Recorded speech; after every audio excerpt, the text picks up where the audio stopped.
अब देखो यार, अगर तुम लोग टीएनए के फैन हो तो ये वीडियो तुम्हारे लिए होने वाली है, क्योंकि गाइज यहाँ पर टोनी खान के टीएनए को बाय करने को लेकर बैक स्टेज से बहुत ही बड़ी अपडेट आ रही है। एईडब्ल्यू और मैक्स के टीवी डील के बाद अमेजॉन प्राइम पर एईडब्ल्यू का शो जाने वाला है। मलाकाई ब्लैक के एईडब्ल्यू लीव करने के बाद हाउस ऑफ ब्लैक का न्यू नेम रिवील हो चुका है। तो गाइज वहीं एईडब्ल्यू के फॉरबिडन डोर के ऊपर इस साल जैक सेब्रे जूनियर किसको फेस करेंगे, इसको लेकर काफी बड़ा स्टेटमेंट आ चुका है। तो गाइस चलिए बिना किसी देरी के शुरू करते हैं इस वीडियो को। और गाइस सबसे पहले बात करेंगे एईडब्ल्यू के टीवी डील की। गाइस यहाँ पर ये बात तो हम सभी लोगों को मालूम है, एईडब्ल्यू कंपनी ने लास्ट ईयर उनका न्यू टीवी डील साइन किया और उस टीवी डील के बाद अब एईडब्ल्यू का शो केबल के साथ साथ स्ट्रीमिंग सर्विस के ऊपर भी ब्रॉडकास्ट होता है और वीकली बेसिस के ऊपर करंटली यहाँ पर एईडब्ल्यू का डायनामाइट और कोलिजन शो एईडब्ल्यू कंपनी यहाँ पर टीएनटी और टीबीएस के साथ साथ वीकली बेसिस के ऊपर एचबीओ मैक्स के ऊपर ब्रॉडकास्ट कर रही है।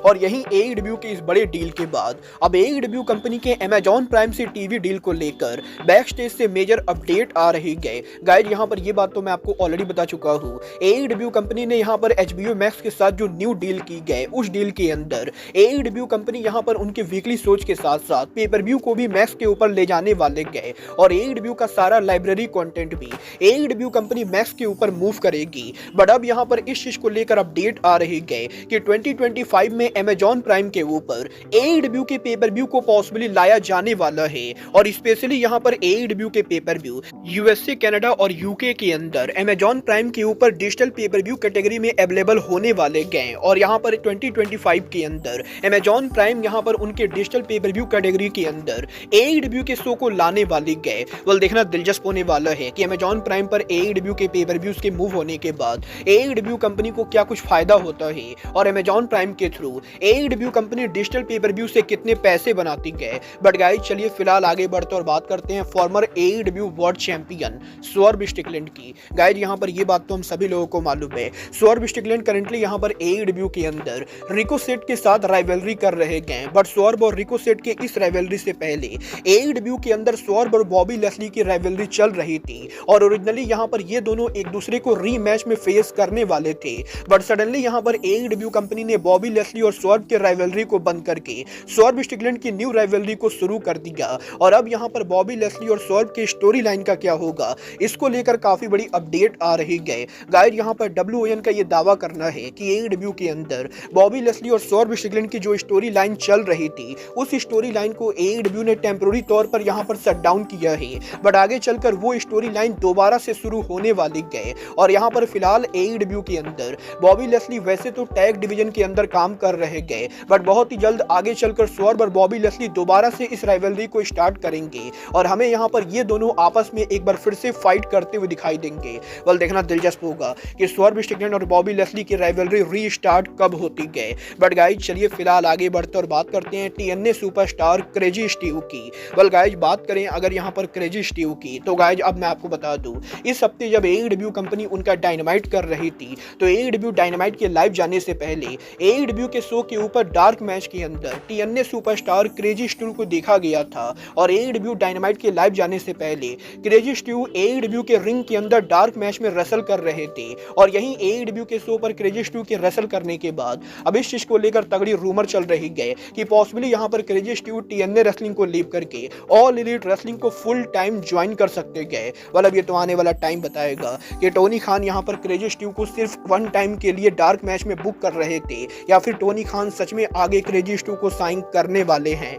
बट गाइज चलिए फिलहाल आगे बढ़ते हैं और बात करते हैं एईडब्ल्यू सुपरस्टार मलाकाई ब्लैक की। गाइज यहाँ पर ये बात तो मैं आपको ऑलरेडी बता चुका हूँ, मलाकाई ब्लैक 2025 में ऑल एलीट रेसलिंग को लीव करने वाले गए और पॉसिबली फरवरी से मार्च महीने के अंदर मलाकाई ब्लैक के कॉन्ट्रैक्ट के ओवर होने के बाद वो डब्ल्यूडब्ल्यूई के ऊपर वापस जाएंगे। और अब जबकि ब्लैक का एईडब्ल्यू डिपार्चर 100% कन्फर्म हो चुका है तो guys AEW company Malachi black के फैक्शन हाउस ऑफ ब्लैक को लेकर ऑलरेडी नेक्स्ट प्लानिंग शुरू कर चुकी है। गाइज यहाँ पर लास्ट वीक एईडब्ल्यू के अंदर मलाकाई ब्लैक के फैक्शन हाउस ऑफ ब्लैक को लेकर एईडब्ल्यू के द्वारा न्यू ट्रेडमार्क फिल किया गया जहां पर हाउस ऑफ ब्लैक के मेंबर बडी मैथ्यू के द्वारा हाउस ऑफ ब्लैक के न्यू फैक्शन नेम को लेकर ट्रेडमार्क फिल किया जाता है और यहाँ पर बडी मैथ्यू के द्वारा हाउंड्स ऑफ हेल नेम को लेकर ऑफिशियल ट्रेडमार्क फिल किया गया है और इस चीज के बहुत ही ज्यादा हाई चांसेस है कि ब्लैक की कंपनी से परमानेंटली बाहर जाने के बाद हाउस ऑफ ब्लैक फैक्शन के नेम को चेंज करके पॉसिबली यहाँ पर हाउंड्स ऑफ हेल नेम रखा जाएगा।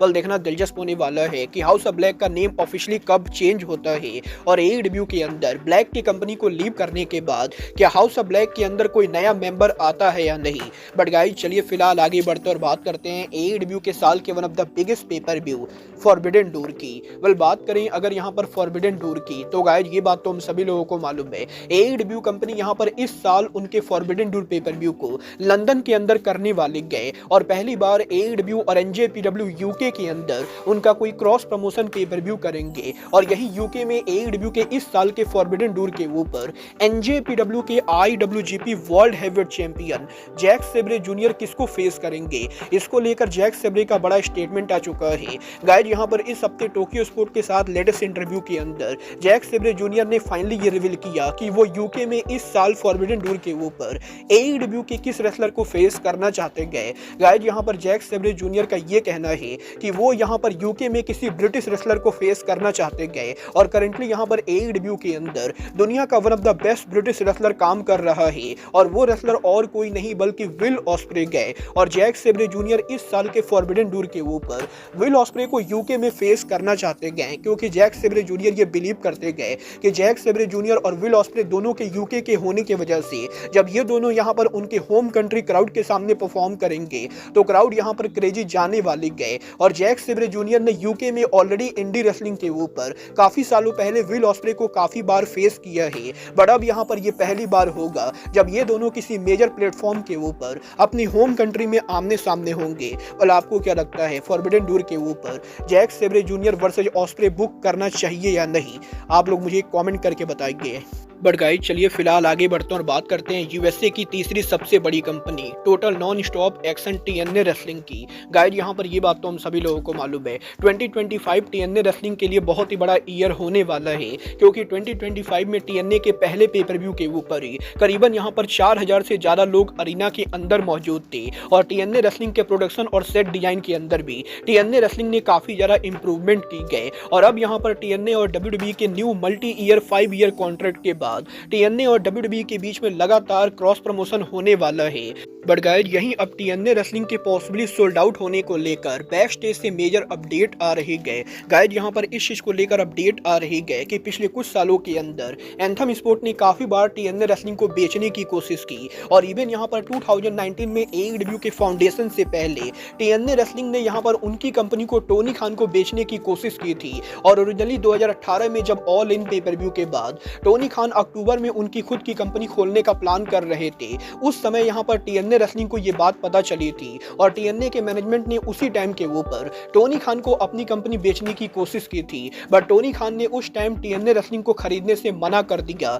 जिसके बाद कि यहाँ पर टीएनए रेसलिंग के द्वारा बाद में भी एक दो बार टोनी खान को अप्रोच किया गया बट टोनी खान ने टीएनए को ना खरीद कर बल्कि उनकी खुद की कंपनी बनाई और अब यहाँ पर इस चीज को लेकर अपडेट आ रहे गए कि टोनी खान के बाद स्कॉट डुमोरे के भी कंपनी को लीव करने से पहले स्कॉट डुमोरे और टीएनए के बीच में कंपनी सेल करने को लेकर सीरियस डिस्कशन हुई थी बट स्कॉट डुमोरे यहाँ पर टीएनए रेसलिंग को जो ऑफर दे रहे थे वो ऑफर यहाँ पर टीएनए रेसलिंग के मैनेजमेंट को नहीं पसंद था और इसीलिए टीएनए ने उनकी कंपनी को यहाँ पर स्कॉट डुमोरे को नहीं बेचा। बट अब यहाँ पर जब टीएनए रेसलिंग फाइनली डब्ल्यूडब्ल्यूई के साथ पार्टनरशिप के अंदर है तो गाइस इस चीज के हाई चांसेस है कि मे बी फ्यूचर में डब्ल्यूडब्ल्यूई कंपनी पूरी तरह से टीएनए को अक्वायर करे क्योंकि गाइस यहाँ पर पीडब्ल्यू इनसाइडर ने ये कंफर्म किया है कि डब्ल्यूडब्ल्यूई कंपनी यहाँ पर टीएनए रेसलिंग के साथ लॉन्ग गेम खेलने वाली गए और डब्ल्यूडब्ल्यूई के जिस तरह का ट्रैक रिकॉर्ड रहा है वो यहाँ पर मोस्टली जिन कंपनीज के साथ काम करते गए उनको वो आगे चलकर एक्वायर करते गए और इसीलिए इस चीज के हाई चांसेस है कि मे बी फ्यूचर में डब्ल्यूडब्ल्यूई कंपनी टीएनए को पूरी तरह से खरीद के अपने साथ लाए। वेल देखना दिलचस्प होगा कि डब्ल्यूडब्ल्यूई फ्यूचर में टीएनए को बाई करती है या नहीं और total non stop action company यहाँ पर कितना लंबा चलती गए। बट गाइज अब आज के इस वीडियो में बस इतना ही, मैं मिलता हूँ आपसे अपने अगले वीडियो में। बट गाइज तब तक के लिए goodbye, good night and bang.